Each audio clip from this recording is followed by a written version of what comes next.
Hi hello ನಮಸ್ಕಾರ ಸ್ನೇಹಿತರೆ ಎಲ್ಲರೂ ಹೇಗಿದ್ದೀರಾ? ಐ ಹೋಪ್ ಎಲ್ಲರೂ ಚೆನ್ನಾಗಿದ್ದೀರಾ ಅಂತೇಳಿ ಭಾವಿಸ್ತಾ ಇವತ್ತಿನ ನಮ್ಮ ಟೇಸ್ಟಿ ಯಾತ್ರಾ ಕನ್ನಡ ಯೂಟ್ಯೂಬ್ ಚಾನಲ್ ಹಾಗೆ ಹೊಸ ವಿಡಿಯೋಗೆ ನಿಮ್ಮೆಲ್ಲರಿಗೂ ಸುಸ್ವಾಗತ ಸ್ನೇಹಿತರೆ ಇವತ್ತಿನ ವಿಡಿಯೋದ ಟಾಪಿಕ್ ಬಂದು 500 ಎಕರೆ ಭೂಮಿ ಸೀಸ್ ಬಿಡದಿ ಟೌನ್ಶಿಪ್ ಪ್ರಾಜೆಕ್ಟ್, ಭಾರತದ ಮೊದಲ AI smart city GBIT project. Means GBIT ಅಂದರೆ ಗ್ರೇಟರ್ ಬ್ಯಾಂಗ್ಳೂರ್ ಇಂಟಿಗ್ರೇಟೆಡ್ ಟೌನ್ ಅಂತೇಳಿ. ಸ್ನೇಹಿತರೆ, ಇವಾಗೆಲ್ಲ ನಿಮಗೆ ಗೊತ್ತಿರೋ ಹಾಗೆ ಕರ್ನಾಟಕ ಸರ್ಕಾರ ಹೊಸ ಸರ್ಕಾರ ಬಂದ ಮೇಲೆ, ಹೊಸ CM ಆದಮೇಲೆ DK ಶಿವಕುಮಾರ್ ಅವರು ಸಾಕಷ್ಟು ವಿಚಾರಗಳು ಗರಿಗೆದರ್ತಾ ಇದ್ದಾವೆ. ಏನಪ್ಪ ಅಂತಂದರೆ, ಒಂದು ಕಡೆ ಅವರ ಗ್ಯಾರಂಟಿ ಯೋಜನೆಗಳಲ್ಲಿ ಒಂದಷ್ಟು ಪರಿಷ್ಕರಣೆ ನಡೀತಾ ಇದೆ.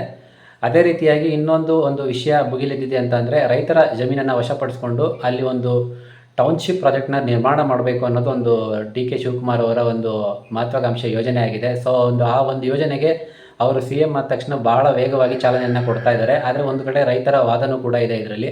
ಸೊ ಏನಿದು ಈ Bidadi township project, GBIT project, ಭಾರತದ ಮೊದಲ AI ಸ್ಮಾರ್ಟ್ ಸಿಟಿ, ಇದೆಲ್ಲರ ವಿಷಯವನ್ನು ಕಂಪ್ಲೀಟಾಗಿ ಈ ವಿಡಿಯೋದಲ್ಲಿ ತಿಳಿಸ್ಕೊಡ್ತೀನಿ ಸ್ನೇಹಿತರೆ. ವಿಡಿಯೋನ ಸ್ಕಿಪ್ ಮಾಡದೆ ಪೂರ್ತಿಯಾಗಿ ನೋಡಿ. ವಿಡಿಯೋ ಇಷ್ಟ ಆದರೆ ಲೈಕ್ ಮಾಡಿ, ಕಮೆಂಟ್ ಮಾಡಿ, ಶೇರ್ ಮಾಡಿ, ಹಾಗೆ ನಮ್ಮ ಚಾನಲ್ನ ಸಬ್ಸ್ಕ್ರೈಬ್ ಮಾಡಿಕೊಂಡು ಸಪೋರ್ಟ್ ಮಾಡಿ ಅಂತ ಹೇಳ್ತಾ ವಿಡಿಯೋನ ಸ್ಟಾರ್ಟ್ ಮಾಡೋಣ ಬನ್ನಿ ಸ್ನೇಹಿತರೆ. ಭಾರತದ ಮೊಟ್ಟ ಮೊದಲ AI smart city GBIT project ಮಾಡೋ ಒಂದು ಕನಸು, ಹಾಗೆ ಇನ್ನೊಂದು ಕಡೆ ಪ್ರಾಣ ಹೋದರೂ ಕೂಡ ನಮ್ಮ ಭೂಮಿಯನ್ನು ಬಿಟ್ಟುಕೊಡಲ್ಲ ಅಂತ ಹೇಳ್ತಿರೋಂಥ ಒಂದಷ್ಟು ರೈತರ ವರ್ಗ. ಸೊ ಇದೆಲ್ಲದರ ನಡುವೆ ಈ ಒಂದು ಬಿಡದಿ ಟೌನ್ಶಿಪ್ ಪ್ರಾಜೆಕ್ಟ್ನ ನಿರ್ಮಾಣ ಮಾಡಲೇಬೇಕು, ಈ ಯೋಜನೆಯನ್ನು ಪೂರ್ತಿ ಮಾಡಲೇಬೇಕು ಅಂತೇಳಿ DK ಶಿವಕುಮಾರ್ ಅವರು ಒಂದು ಕಡೆ ಪಣ ತೊಟ್ಟಿ ನಿಂತಿದ್ದಾರೆ. ಸ್ನೇಹಿತರೆ, ಇದು ಸುಮಾರು ಒಂದಲ್ಲ ಎರಡಲ್ಲ, ಸುಮಾರು 7,400ಕ್ಕೂ ಅಧಿಕ ಎಕರೆ ವಿಸ್ತೀರ್ಣವುಳ್ಳ ಸುಮಾರು 20,000 ಕೋಟಿ ಬಜೆಟ್ ಪ್ರಾಜೆಕ್ಟ್ ಇದು ಒಂದು ಹೊಸ ಕನಸಿನೊಂದಿಗೆ ನಿರ್ಮಾಣವಾಗೋದಕ್ಕೆ ರೆಡಿಯಾಗಿ ಬರ್ತಾ ಇದೆ. ಆದರೆ ಒಂದು ಕಡೆ ರೈತರ ವರ್ಗ ಗಲಾಟೆ ಮಾಡ್ತಾ ಇದ್ದಾರೆ. ನಾವು ಏನೇ ಆದರೂ ಕೂಡ ಈ ಒಂದು ಜಾಗವನ್ನು ಬಿಡೋದಿಲ್ಲ ಅಂತೇಳಿ ಕೆಲವೊಂದಷ್ಟು ಜನ ರೈತರ ವಾದ ಆಗಿದೆ. ಸೊ ಇದೇನಕ್ಕಪ್ಪ ಅಂತಂದರೆ, ಬೆಂಗಳೂರಿನಲ್ಲಿರ್ತಕ್ಕಂಥ ಟ್ರಾಫಿಕನ್ನು ಕಂಟ್ರೋಲ್ ಮಾಡಲಿಕ್ಕೆ, ಹಾಗೆ ಬೆಂಗಳೂರನ್ನ ಕಾಂಪ್ಲಿಮೆಂಟ್ ಮಾಡಲಿಕ್ಕೆ, ಬೆಂಗಳೂರಿನ ಮೈಸೂರಿನ ತನಕ ಒಂದು ಹೊಸ ಎಕನಾಮಿ ಹಬ್ಬನ್ನು ಕ್ರಿಯೇಟ್ ಮಾಡಲಿಕ್ಕೆ ಒಂದು ಹೊಸ ಕನಸಿನೊಂದಿಗೆ ಬರ್ತಾ ಇರೋವಂಥ ಈ ಒಂದು GBIT project, means greater Bangalore integrated town, ಭಾರತದ ಮೊಟ್ಟ ಮೊದಲ AI ಸ್ಮಾರ್ಟ್ ಸಿಟಿ, ಒಂದು ಹೊಸ ಕನಸಿನೊಂದಿಗೆ ಬರ್ತಾ ಇದೆ. ಸೊ ಆದರೆ ಇದಕ್ಕೆ ಒಂದಷ್ಟು ಜನ ರೈತರ ವರ್ಗ ವಾದ ಮಾಡ್ತಾ ಇದ್ದಾರೆ, ನಾವು ಜಾಗಗಳನ್ನ ಬಿಟ್ಕೊಡೋದಿಲ್ಲ ಅಂತೇಳಿ. ಸೊ ಇದು ಇವಾಗ ಕರ್ನಾಟಕದ ರಾಜಕೀಯದಲ್ಲಿ ಒಂದು ಹೊಸ ರಣರಂಗ ಆಗಿದೆ ಸ್ನೇಹಿತರೆ. ಯಾಕಂದರೆ ಈ ಪ್ರಾಜೆಕ್ಟ್ನ ಮಾಡೇ ತೀರ್ತೀವಿ ಅಂತೇಳಿ ನಮ್ಮ ಕರ್ನಾಟಕ ರಾಜ್ಯದ ಮುಖ್ಯಮಂತ್ರಿ DK ಶಿವಕುಮಾರ್ ಅವರು ಪಣ ತೊಟ್ಟಿ ನಿಂತಿದ್ದಾರೆ ಸ್ನೇಹಿತರೆ.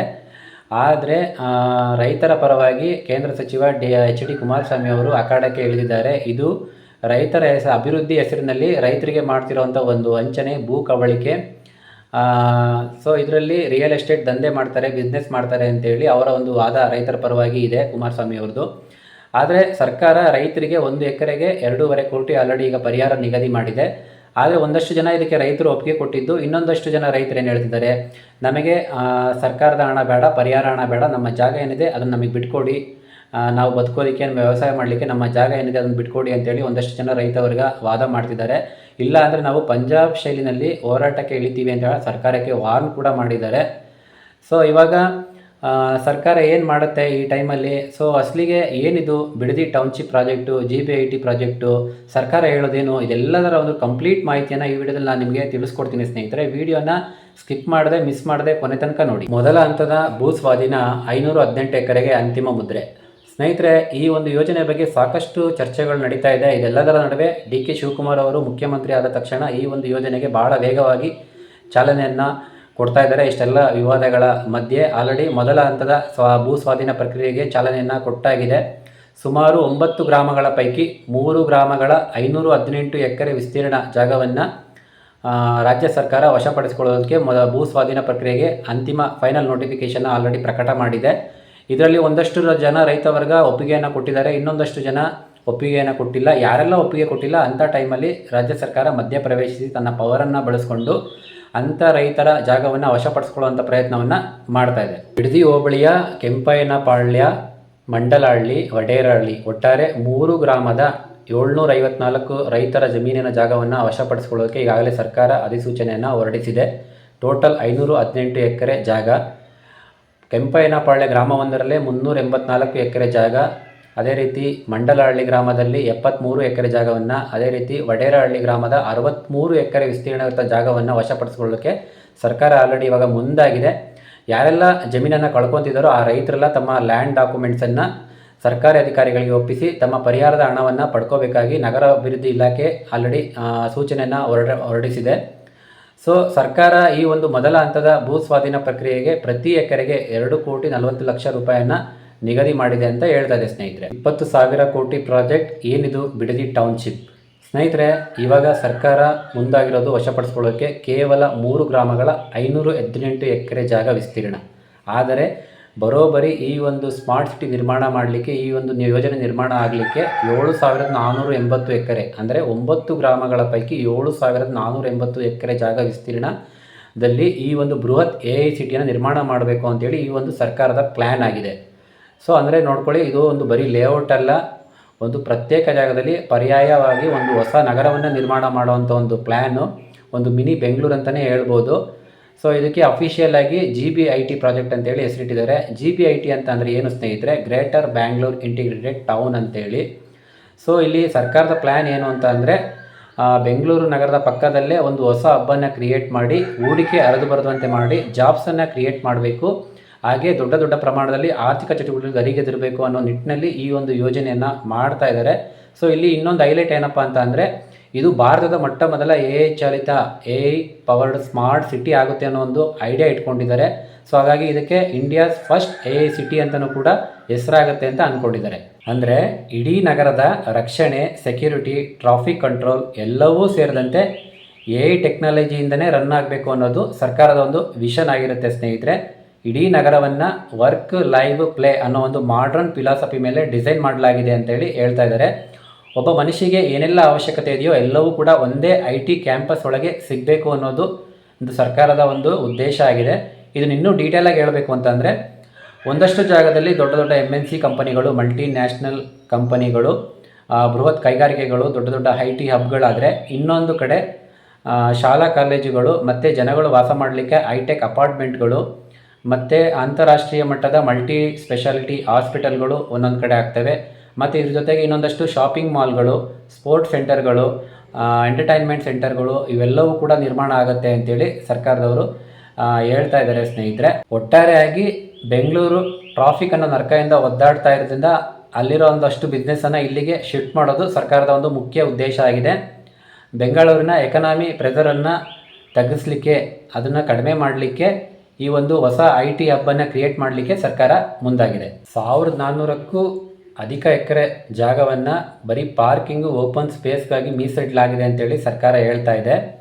ಒಟ್ಟಾರೆಯಾಗಿ ಸ್ನೇಹಿತರೆ, 20,000 ಕೋಟಿಯ ಅಧಿಕ ಮೊತ್ತ, ಅದಕ್ಕಿಂತ ಹೆಚ್ಚಿನ ಮೊತ್ತದ ಈ ಒಂದು ಪ್ರಾಜೆಕ್ಟು ಅಷ್ಟು ಹಣವನ್ನು ಖರ್ಚು ಮಾಡಿ ಬೆಂಗಳೂರು ಸಿಟಿಯ ಕೇವಲ 30 ಕಿಲೋಮೀಟರ್ ದೂರದಲ್ಲಿ ಮತ್ತೊಂದು ಪರ್ಯಾಯ ಸಿಲಿಕಾನ್ ಸಿಟಿಯನ್ನು ನಿರ್ಮಾಣ ಮಾಡುವಂಥದ್ದು ಸರ್ಕಾರದ ಪ್ಲ್ಯಾನ್ ಆಗಿದೆ. ಈಗ ರೈತರ ವಾದ ಏನು ಸ್ನೇಹಿತರೆ, ಇಲ್ಲಿ ನಂಬರ್ ಗಮನಿಸಿ.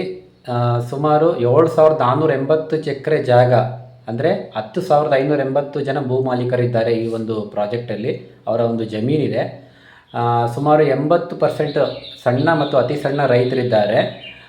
80% ಜನರ ಹತ್ರ 1 ಎಕರೆಗಿಂತ ಕಡಿಮೆ ಜಾಗವನ್ನು ಹೊಂದಿರುವಂಥ ರೈತರು ಇಲ್ಲಿದ್ದಾರೆ. ಕೇವಲ 2 ಜನ 20 ಎಕರೆಗಿಂತ ಅಧಿಕ ಜಾಗವನ್ನು ಹೊಂದಿರುವಂಥ ರೈತರಿದ್ದಾರೆ. ಸೊ ಸ್ನೇಹಿತರೆ, ನೀವಿಲ್ಲಿ ಅಬ್ಸರ್ವ್ ಮಾಡ್ಬೋದು, ಅತಿ ಸಣ್ಣ ರೈತರು ಇಲ್ಲಿ ಆ ಒಂದು ಇರುವಂಥ ಜಾಗದಲ್ಲೇ, ಸಣ್ಣ ಜಾಗದಲ್ಲಿ ವ್ಯವಸಾಯನ ಮಾಡಿಕೊಂಡು ತಮ್ಮ ಜೀವನವನ್ನು ಕಟ್ಕೊಂಡಿದ್ದಾರೆ. ಇಲ್ಲಿನ ರೈತರು ರೇಷ್ಮೆ, ಅಡಿಕೆ, ಬಾಳೆ, ತೆಂಗು ಬೆಳೆಗಳನ್ನ ಬೆಳ್ಕೊಂಡು ತಲೆತಲೆಮಾರದಿಂದ ವ್ಯವಸಾಯ ಮಾಡಿಕೊಂಡು ಬದುಕ್ತಾ ಇದ್ದಾರೆ. ಇದರಲ್ಲಿ ಒಂದಷ್ಟು ಜನ ರೈತರು ಈ ಒಂದು ಪ್ರಾಜೆಕ್ಟಿಗೆ ಒಪ್ಪಿಗೆಯನ್ನು ಕೊಟ್ಟಿದ್ದಾರೆ, ಇನ್ನೊಂದಷ್ಟು ಜನ ರೈತರು ವಿರೋಧವನ್ನು ವ್ಯಕ್ತಪಡಿಸಿದ್ದಾರೆ. ಸುಮಾರು 480 ದಿನಗಳಿಂದ ಈ ಒಂದು ಹೋರಾಟ ನಡೀತಾ ಇದೆ ಸ್ನೇಹಿತರೆ. ನಿತ್ಯ ರಸ್ತೆ ತಡೆ, ಧರಣಿ ಸತ್ಯಾಗ್ರಹ, ಉಪವಾಸ ಸತ್ಯಾಗ್ರಹ ಇದೆಲ್ಲ ಕೂಡ ಗಲಾಟೆಗಳು ನಡೀತಾ ಇದೆ. ಇಲ್ಲಿ ರೈತರ ವಾದ ಏನು ಅಂತ ಅಂದರೆ, ಇದು ಫಲವತ್ತಾದ ಜಾಗ, ಬಂಜರು ಭೂಮಿ ಅಲ್ಲ. ಇಲ್ಲಿ ನಾವು ಬೆಳೆಯನ್ನು ಬೆಳೆಯೋದಕ್ಕೆ ನೀರಿನ ಸೌಕರ್ಯ ಅನುಕೂಲವಾಗಿದೆ. ಇಲ್ಲಿ ನಾವು ಬೆಳೆಯನ್ನು ಬೆಳ್ಕೊಂಡು ನಮ್ಮ ಜೀವನವನ್ನು ಸಾಗಿಸ್ತಾ ಇದ್ದೀವಿ. ಸರ್ಕಾರ ಬೇರೆ ಎಲ್ಲಾದರೂ ಈ ಒಂದು ಪ್ರಾಜೆಕ್ಟನ್ನು ಮಾಡಲಿ, ಈ ಜಾಗ ನಮಗೆ ಬಿಡಲಿ. ಈಗ ಸರ್ಕಾರ ಏನು ನಮಗೆ ಪರಿಹಾರ ಅಂತ ಕೊಡ್ತಾ ಇದೆ, 1 ಎಕರೆಗೆ 2.5 ಕೋಟಿ, ಅದು ನಮಗೆ ಸಾಕಾಗ್ತಾ ಇಲ್ಲ, ತೃಪ್ತಿ ತರ್ತಾ ಇಲ್ಲ. ಹಾಗಾಗಿ ಸರ್ಕಾರದವರು ಎಲ್ಲ ರೈತರ ಜೊತೆ, ರೈತ ಕುಟುಂಬದವರ ಜೊತೆ ಮಾತನಾಡಿ ಚರ್ಚೆ ಮಾಡಬೇಕು. ಎಲ್ಲರ ಒಪ್ಪಿಗೆನ ಪಡೆದು ನಂತರ ಈ ಯೋಜನೆ ಮುಂದುವರಿಸಬೇಕು ಅಂತೇಳಿ ರೈತರು ಇವಾಗ ವಾದವನ್ನು ಮುಂದಿಟ್ಟಿದ್ದಾರೆ ಸ್ನೇಹಿತರೆ. ಓಕೆ, ಇವಾಗ ಸರ್ಕಾರ ಏನು ಹೇಳಿದೆ, ಪ್ರತಿ ಎಕರೆಗೆ 2.5 ಕೋಟಿ ಪರಿಹಾರವನ್ನು ಕೊಡ್ತೀವಿ ಅಂತೇಳಿ ನಿಗದಿ ಮಾಡಿದೆ. ಆದರೆ ರೈತರಿಗೆ ಅದು ಇಷ್ಟ ಆಗ್ತಾ ಇಲ್ಲ. ನಮಗೆ 2 ಕೋಟಿ ಬೇಡ, ಬದಲಿಗೆ 12 ಕೋಟಿ, ಪ್ರತಿ ಎಕರೆಗೆ 12 ಕೋಟಿ ರೂಪಾಯಿನ ಪರಿಹಾರವನ್ನು ನಿಗದಿ ಮಾಡಿ ಅಂತೇಳಿ ರೈತರ ಒಂದು ವಾದ ಆಗಿದೆ. ಸ್ನೇಹಿತರೆ, ಇಲ್ಲಿ ಅಬ್ಸರ್ವ್ ಮಾಡಿ, ಈ ಒಂದು ವಾದಕ್ಕೆ ಕಾರಣ ಏನು ಅಂತ ಅಂದರೆ, ಇದೇ ಸಿದ್ದರಾಮಯ್ಯನವರ ಸರ್ಕಾರ ಇದ್ದಾಗ ಬಿಡದಿ ಹೋಬಳಿಯ ಈಗಲ್ಟನ್ ರೆಸಾರ್ಟ್ ಬಳಿ ಸರ್ಕಾರಿ ಜಾಗಕ್ಕೆ 12 ಕೋಟಿ ರೂಪಾಯಿನ ನಿಗದಿ ಮಾಡಿತ್ತು. ಅದಕ್ಕಾಗಿ ಇವಾಗ ರೈತರು ಕೇಳ್ತಾರೆ, ಸರ್ಕಾರಿ ಜಾಗಕ್ಕಾದರೆ ಅಷ್ಟೊಂದು ಬೆಲೆ, ನಮ್ಮ ಜಾಗಕ್ಕಾದರೆ ಇಷ್ಟೇ ಬೆಲೆನಾ? ನಾವು ತಲೆಮಾರುಗಳಿಂದ ವ್ಯವಸಾಯ ಮಾಡಿಕೊಂಡು ಬದುಕ್ತಾ ಇದ್ದೀವಿ, ಇಂಥ ಜಾಗಕ್ಕೆ ಕೇವಲ 2 ಕೋಟಿ ರೂಪಾಯಿ ಅಂದರೆ ಇದು ಏನು ನ್ಯಾಯ, ಯಾವ ಥರ ಅಂತೇಳಿ ಸರ್ಕಾರಕ್ಕೆ ರೈತರು ಪ್ರಶ್ನೆಯನ್ನು ಮಾಡ್ತಿದ್ದಾರೆ.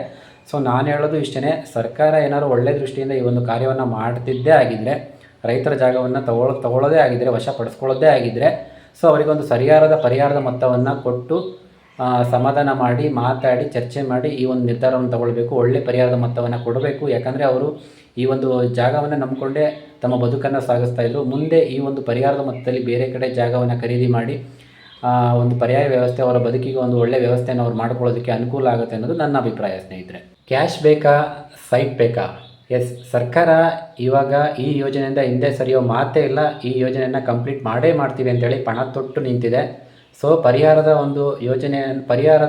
ಒಂದು ಮೊತ್ತವನ್ನು ಈಗ ರೈತರ ಮುಂದೆ ಸರ್ಕಾರ ಇಟ್ಟಿದೆ. ಸೊ ಭೂಮಿ ಕೊಡುವಂಥ ರೈತರಿಗೆ ಯಾವುದೇ ಕಾರಣಕ್ಕೂ ತೊಂದರೆ ಆಗಲ್ಲ, ಮೋಸ ಆಗಲ್ಲ, ಅನ್ಯಾಯ ಮಾಡಲ್ಲ. ಯಾರ್ಯಾರು ಭೂಮಿ ಕೊಡ್ತಾರೋ ಆ ರೈತರಿಗೆ ಪ್ರತ್ಯೇಕವಾಗಿ ಒಂದು ಜಾಗದ ವ್ಯವಸ್ಥೆಯನ್ನು ಮಾಡಿಕೊಡ್ತೀವಿ ಅಂತೇಳಿ ಗ್ರೇಟರ್ ಬ್ಯಾಂಗ್ಳೂರು ಪ್ರಾಧಿಕಾರದ ಅಧ್ಯಕ್ಷ GN ನಟರಾಜ್ ಅವರು ಕೂಡ ಹೇಳಿದ್ದಾರೆ. ಯಾರೆಲ್ಲ ರೈತರು ತಮ್ಮ ಭೂಮಿಯನ್ನು ಕೊಡ್ತಾರೆ ಅವರಿಗೆ ಒಂದು ಸೈಟ್, ಮಿನಿಮಮ್ ಒಂದು ಸೈಟನ್ನು ಕೊಡ್ತೀವಿ ಅಂತೇಳಿ ಹೇಳಿದ್ದಾರೆ. ಇದಕ್ಕೆ 90% ರೈತರು ಈಗಾಗಲೇ ಒಪ್ಪಿಗೆ ಕೊಟ್ಟಿದ್ದಾರೆ. ಇನ್ನು 10% ರೈತರು ಮಾತ್ರ ಒಪ್ಪಿಗೆ ಕೊಟ್ಟಿಲ್ಲ ಅಂತೇಳಿ ಈಗ ಸರ್ಕಾರ ನಮ್ಮ ಮುಂದೆ ಡಾಟಾ ಕೊಡ್ತಾ ಇದೆ ಸ್ನೇಹಿತರೆ. ಹಾಗಾದರೆ ಈ 90% ರೈತರು ಏನು ಒಪ್ಪಿಗೆ ಕೊಟ್ಟಿದ್ದಾರೆ ಅಂತ ಸರ್ಕಾರ ಹೇಳ್ತಿದೆಯಲ್ಲ, ಅವರಿಗೆ ಏನು ಪರಿಹಾರನ ಕೊಟ್ಟಿದೆ, ಏನು ಪರಿಹಾರವನ್ನು ಕೊಡ್ತಾ ಇದೆ, ಏನು ಆಫರನ್ನು ಮುಂದಿಟ್ಟಿದೆ ಅಂತ ಕೇಳೋದಾದರೆ ಸ್ನೇಹಿತರೆ, 2 ಥರದ ಪ್ರಮುಖ ಆಪ್ಷನ್ಗಳನ್ನ ಮುಂದಿಟ್ಟಿದೆ ಸರ್ಕಾರ ರೈತರ ಮುಂದೆ.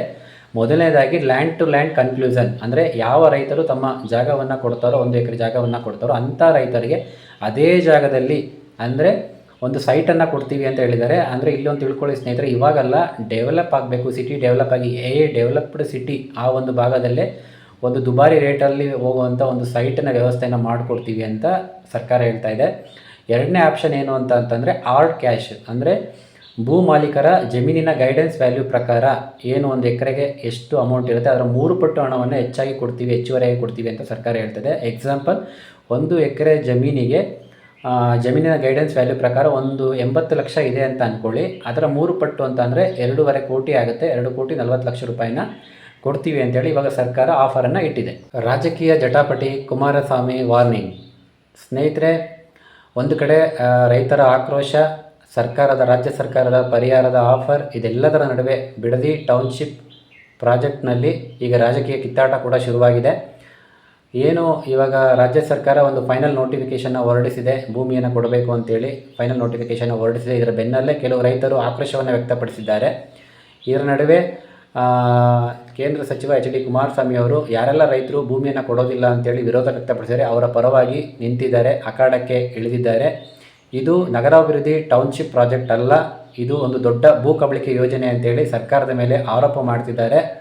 ಸೊ ಇದು ಯಾರೆಲ್ಲ ರಿಯಲ್ ಎಸ್ಟೇಟ್ ದಂಧೆಕೋರರಿದ್ದಾರೋ ಅವರಿಗೆ ಸಹಾಯ ಮಾಡಲಿಕ್ಕೆ DK ಶಿವಕುಮಾರ್ ಅವರು ಮಾಡ್ತಿರೋ ಒಂದು ದೊಡ್ಡ ಸ್ಕ್ಯಾಮು, ಒಂದು ಪ್ಲ್ಯಾನ್ ಅಂತೇಳಿ ಕುಮಾರಸ್ವಾಮಿ ಅವರವರೊಂದು ಆರೋಪ ಆಗಿದೆ. ಇವಾಗ ಸರ್ಕಾರ ಏನು ಹೇಳ್ತಿದೆಯಲ್ಲ ಸ್ನೇಹಿತರೆ, 90% ಭಾಗದ ರೈತರು ಇದಕ್ಕೆ ಒಪ್ಪಿಗೆಯನ್ನು ಕೊಟ್ಟಿದ್ದಾರೆ, 10% ಜನ ಮಾತ್ರ ಒಪ್ಪಿಗೆ ಕೊಟ್ಟಿಲ್ಲ ಅಂತೇಳಿ, ಅದು ಸುಳ್ಳು. 80% ಜನ ಇದಕ್ಕೆ ವಿರೋಧ ಮಾಡ್ತಿದ್ದಾರೆ ಅಂತೇಳಿ ಕುಮಾರಸ್ವಾಮಿ ಅವರು ವಾದ ಮಾಡ್ತಿರೋವಂಥದ್ದು. ಸೊ ಸರ್ಕಾರ 90% ಒಪ್ಪಿಗೆ ಕೊಟ್ಟಿದೆ ಅಂತ ಏನು ಹೇಳ್ತಿದ್ದಿಲ್ಲ, ಅದು ನಿಜನೇ ಆಗಿದ್ದರೆ ಅದರ ಒಂದು ಅಫಿಷಿಯಲ್ ಡಾಟಾವನ್ನು ರಿಲೀಸ್ ಮಾಡಿ ನೀವು ಅಂತೇಳಿ ಸರ್ಕಾರಕ್ಕೆ ಕುಮಾರಸ್ವಾಮಿ ಅವರು ಡಿಮ್ಯಾಂಡ್ ಮಾಡ್ತಾ ಇದ್ದಾರೆ. ಸೊ ಅದೇನಾದರೂ ನಿಜನೇ ಆಗಿದ್ದರೆ, ಒಪ್ಪಿಗೆಯನ್ನು ಕೊಟ್ಟಿದ್ದೇ ಆಗಿದ್ದರೆ, ಇನ್ನು 10% ಜನ ಏನು ಒಪ್ಪಿಗೆ ಕೊಟ್ಟಿಲ್ಲ ಅವ್ರನ್ನ ಕರೆಸಿ ಅವರ ಕುಟುಂಬದ ಜೊತೆ ಮಾತಾಡಿ ಒಂದು ಒಳ್ಳೆ ಪರಿಹಾರದ ಮೊತ್ತವನ್ನು ಕೊಟ್ಟು ಆಮೇಲೆ ನೀವು ಈ ಯೋಜನೆಯನ್ನು ಸ್ಟಾರ್ಟ್ ಮಾಡಿ ಅಂತೇಳಿ ಕುಮಾರಸ್ವಾಮಿ ಅವರು ಹೇಳ್ತಿರುವಂಥದ್ದು. ಫೈನಲಿ ಸ್ನೇಹಿತರೆ, ನಾನು ಹೇಳೋದೇನು ಅಂತಂದರೆ, ಈ ಯೋಜನೆ ಬರಬೇಕಾ ಬರಬಾರ್ದಾ ಇದನ್ನು ನೀವು ಕಮೆಂಟ್ ಬಾಕ್ಸ್ನಲ್ಲಿ ತಪ್ಪದೆ ನನಗೆ ಕಮೆಂಟ್ ಮಾಡಿ ತಿಳಿಸಿ. ಇಲ್ಲಿಗೆ ಈ ವಿಡಿಯೋವನ್ನು ಎಂಡ್ ಮಾಡ್ತಾ ಇದ್ದೀನಿ ಸ್ನೇಹಿತರೆ. ಮತ್ತೆ ಭೇಟಿ ಆಗ್ತೋರೋಣ. ನಮಸ್ಕಾರ.